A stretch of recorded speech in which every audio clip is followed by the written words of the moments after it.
Darling जाति कहब तो तकलीफ नाम होई। अच्छा तोहके डार्लिंग जाति कहब तो तकलीफ नाम होई। तोहरा घरे बोलम मिला हमार लेक नानू होई।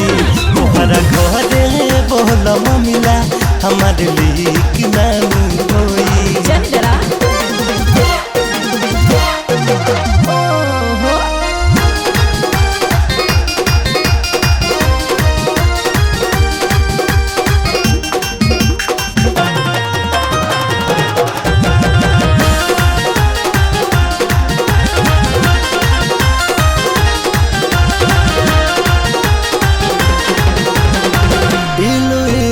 कब से होता जानो ताट जमाना।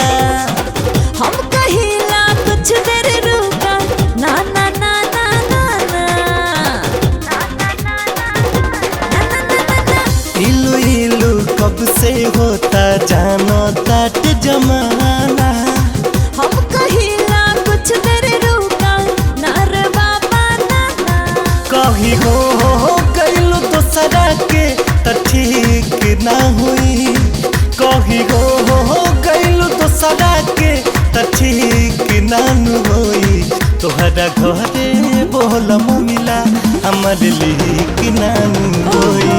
तोहरा घरे बोलम मिला हमार लेक नानू